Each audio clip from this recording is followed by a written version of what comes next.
Hello दोस्तों, नमस्कार और मेरी यूट्यूब फैमिली को ढेर सारा प्यार। सामने जो आप पौधा देख रहे हैं नींबू का पौधा, और आप देख सकते हैं इसके अंदर खूब ढेरों मात्रा में, खूब गुच्छे गुच्छे में दोस्तों नींबू आए जा रहे हैं। नींबू आने के साथ साथ आप देखेंगे कि खूब अच्छी मात्रा में पौधा फूलों से भी भरे जा रहा है। ये देखिए आप, एक एक टहनी के ऊपर कम से कम भी तो 10-10, 20-20 इस तरह के फूल गुच्छों गुच्छों में दोस्तों लगातार आए जा रहे हैं। और साथ में कुछ छोटे नींबू भी बने जा रहे हैं। आप जिन्होंने भी अपने यहाँ पर नींबू का पौधा लगा रखा है, चाहे वह 3 साल का है, 4 साल का है, 5 साल का है या 6 साल का हो, वह अपनी इतनी अच्छी ग्रोथ नहीं दिखा पा रहा हो। ग्रोथ आने के साथ साथ ही नए फूल नहीं आ पा रहे हो, फूल आ भी रहे हो तो झड़े जा रहे हो और वो नींबू में कन्वर्ट नहीं हो रहे हो। तो उन सब के लिए मेरा ये वीडियो आज का बहुत ही ज्यादा फायदेमंद साबित होने वाला है। तो जुड़े रहिएगा दोस्तों, वीडियो पूरी जानकारी से युक्त है। मैं हूं मनदीप और आप देख रहे हैं organic kitchen garden on terrace. मेरे यूट्यूब चैनल पर आपका हार्दिक अभिनंदन है और उम्मीद करता हूं मैं जो वीडियो बना रहा हूं आपको काफी पसंद आ रहे होंगे। तो वीडियो को लाइक करें, ज़्यादा ज़्यादा शेयर करें और कमेंट करते हैं। जो मेरे नए व्यूवर्स है, फर्स्ट टाइम मुझे वॉच कर रहे हो तो सब्सक्राइब कर ही ले, क्योंकि आप देख रहे हैं गार्डनिंग का एक विश्वसनीय channel organic kitchen garden on terrace.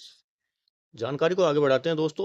नींबू के पौधे में फूल ना आना या झड़ जाने का जो पहला कारण होता है, वो क्या होता है कि जब हम नींबू के पौधे को नर्सरी से लेकर आते हैं, तो हम क्या करते हैं कि जो नॉर्मल मिट्टी होती है, गार्डन सोइल होती है, उसी के अंदर हम ट्रांसप्लांट कर देते हैं। जबकि ऐसा नहीं करना चाहिए होता है। हमें हमें हमेशा ही एक अच्छी बेस्ट सोइल मिक्सचर रेसिपी को अख्तियार करना चाहिए होता है, जिससे क्या होता है कि नींबू के पौधे की दिन दूनी रात चौगुनी ग्रोथ तो बढ़ेगी बढ़ेगी, और वो समय आने पर अपने आप के अंदर बहुत अच्छी फ्रूटिंग भी आपको दिखाएगा। तो इसके लिए मैं क्या करता हूँ, सबसे पहले मैं क्या करता हूँ, जो पुरानी मिट्टी होती है, गार्डन सॉइल होती है, उसको निकाल के साइड में रख देता हूँ, सुखाता हूँ धूप में। जैसे कि ये देख रहे हैं आप, इसके अंदर प्लांट लगेंगे अभी, लेकिन ये मिट्टी पूर्ण रूप से सूखी हुई मिट्टी है, जो कि धूप से पूर्ण रूप से रिचार्ज हो चुकी है। अब इस मिट्टी के अंदर मैं क्या करूंगा कि 30% के करीब करीब जो फुली डिकम्पोज काउडंग होता है या फिर वर्मी कंपोस्ट, दोनों में से एक चीज लेता हूँ मैं।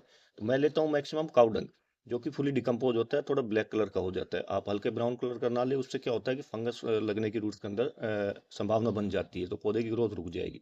अब यहाँ पर 30% काउडंग मैं क्यों ले रहा हूँ, क्योंकि काउडंग के अंदर क्या होता है कि अच्छी मात्रा के अंदर नाइट्रोजन होता है, फास्फोरस होता है, पोटेशियम होता है, मैग्नीशियम होता है, जिंक होता है, आयरन होता है, तांबा होता है, और भी काफी सूक्ष्म पोषक तत्व होते हैं जो कि हमारे पौधे की ग्रोथ को बढ़ाते हैं और साथ में समय आने पर खूब अच्छी मात्रा में फल और फूल लाने की क्षमता भी दिखाते हैं।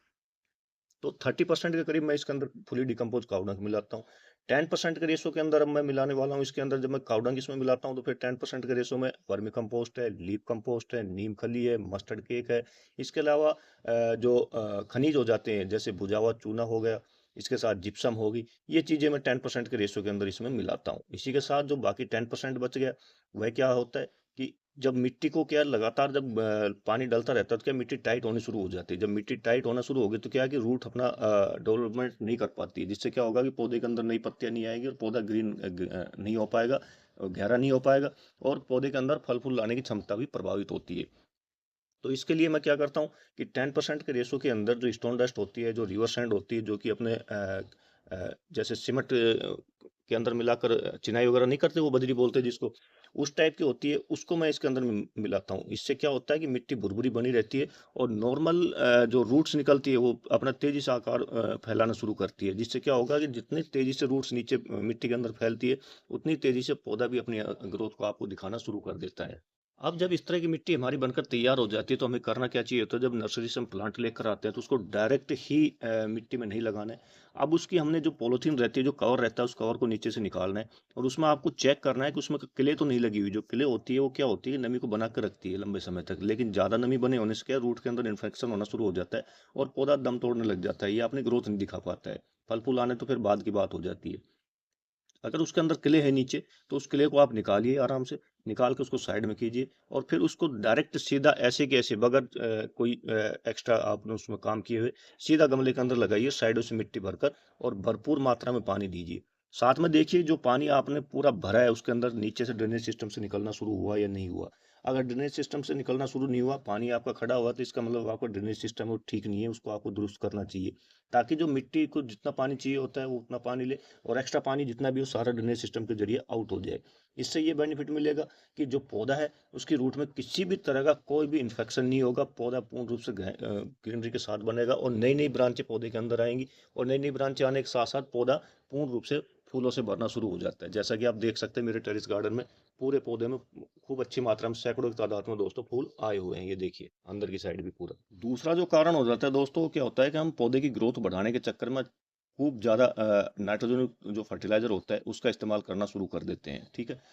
ग्रोथ तो बढ़नी शुरू हो जाती है, लेकिन ग्रोथ बढ़ने के साथ-साथ आपने ध्यान रखना है पौधे की पूरा देखना है कि जैसे ही पहला फूल आना शुरू होता है, जैसे ये फूल आ गया, ठीक है? पौधों में ये इस तरह फूल आने शुरू हो जाते हैं।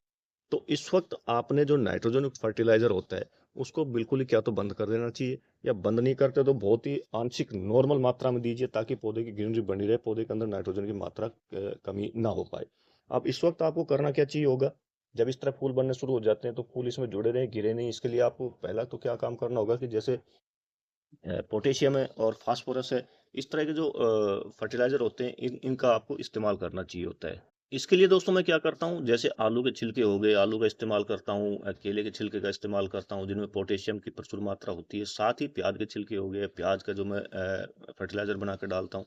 इसमें क्या होता है कि फास्फोरस और जो सल्फर होता है, इस तरह की मात्रा इसको मिलना शुरू हो जाती है। इसी के साथ जो भुजा हुआ चूना होता है, वो भी मैं इस्तेमाल में लेकर आता हूँ। उससे क्या बेनिफिट मिलता है कि पौधे को जो कैल्शियम की कमी होती है, वो पूरी हो जाती है। तो जो फूल बनते हैं, यहाँ पर जो फूल बनने शुरू होते हैं, वो क्या होता है, जुड़े रहते हैं, मजबूती के साथ जुड़े रहते हैं, प्लांट से पौधे से झड़ेंगे नहीं यहाँ पर। जब फूल आने के बाद, जब फूल खिलना शुरू होते हैं, तो क्या आपने देखा होगा झड़ना शुरू हो जाते हैं, तो झड़ना शुरू नहीं होंगे। जब पौधे के अंदर जब कैल्शियम की मात्रा पूरी रहती है, तो आपके पौधे के जो फूल हैं, वो झड़ना दोस्तों कम हो जाते हैं या बंद हो जाते हैं बिल्कुल पूर्ण रूप से।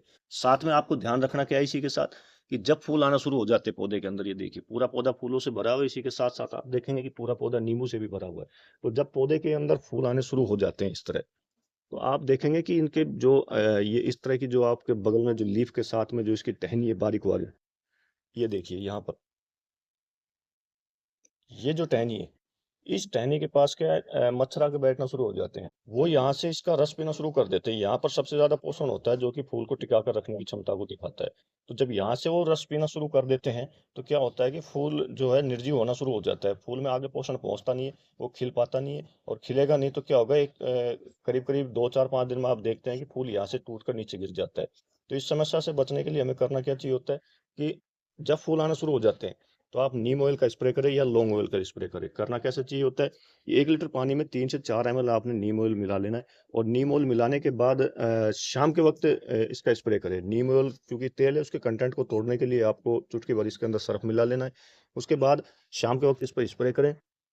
शाम के वक़्त किया गया स्प्रे बहुत ही अच्छा माना जाता है। कारण क्या होता है कि पत्ते इसको पूर्ण रूप से अवशोषित कर लेते हैं, और फूल भी इसको अवशोषित कर लेते हैं। इस तरह के जो मच्छर होते हैं, जो कीड़े होते हैं, ये फूल को नहीं गिरा पाते हैं। और कुछ समय बाद देखेंगे आप, जिस तरह ये फूल बनने शुरू हुए हैं, तो उसी तरह फूल के साथ-साथ ये फल में भी कन्वर्ट होना शुरू हो जाते हैं। ये देखिए, यहाँ पर आपको दिखाई दे रहे हैं नींबू बने हुए। ये देखिए, छोटे-छोटे नींबू भी है, और नींबू ने अपना आकार भी लेना शुरू कर दिया। गुच्छे-गुच्छे में नींबू दोस्तों बने जा रहे हैं। तीसरा रीज़न क्या हो जाता है दोस्तों, जब नींबू के पौधे में फूल आना शुरू होते हैं, तो आपको एक काम करना चाहिए होता है। इससे पहले आप बेशक रेगुलर करते रहें उस काम को, जैसे नींबू के पौधे के अंदर आप पानी की मात्रा जैसे डालते हैं, डालते रहें। लेकिन जब पौधे के अंदर फूल आना शुरू होते हैं, तो आपको करना क्या चाहिए होता है, कुछ इस तरह से गमले की मिट्टी रखनी चाहिए होती है। ऊपर की मिट्टी जब तक आपके 1 से 2 इंच या 2.5 इंच ना सूख जाए, तब तक आप प्लांट के अंदर पानी ना दें। अगर आप प्लांट में पानी रेगुलर इस तरह दे के रखेंगे, जैसे ये गीला बना हुआ है पूरा, तो उससे क्या होगा कि पौधा स्ट्रेस में आएगा नहीं, और जितने भी ये फूल आपको दिखाई दे रहे हैं सारे, ये फूलों को गिराना शुरू कर देता है, क्योंकि पानी की मात्रा पौधे के अंदर ज़्यादा हो जाती है। तो इसलिए हमेशा ध्यान रखें, जब पौधे के अंदर इस तरह फूल आने शुरू हो जाते हैं, तो पानी की मात्रा पर पूर्ण रूप से कंट्रोल करें। देना भी है, जब आप देखते हैं कब देना चाहिए, ये आप देखते हैं कि पत्तियों में थोड़ा हल्कापन आ गया है।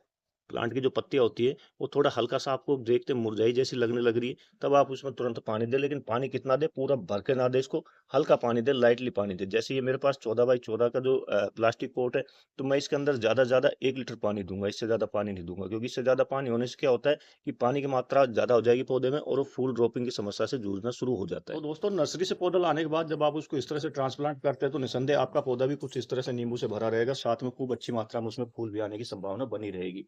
तो वीडियो कैसा लगा दोस्तों, कमेंट करके ज़रूर बताइएगा। पसंद आने पर ज़्यादा से ज़्यादा शेयर कीजिएगा। जो मेरे नए व्यूअर्स हैं, फर्स्ट टाइम मुझे वॉच कर रहे हो, तो सब्सक्राइब कर ही लीजिएगा। मिलते हैं आपसे नेक्स्ट वीडियो में नई जानकारी के साथ। तब तक के लिए आप सबको जय हिंद, जय भारत दोस्तों।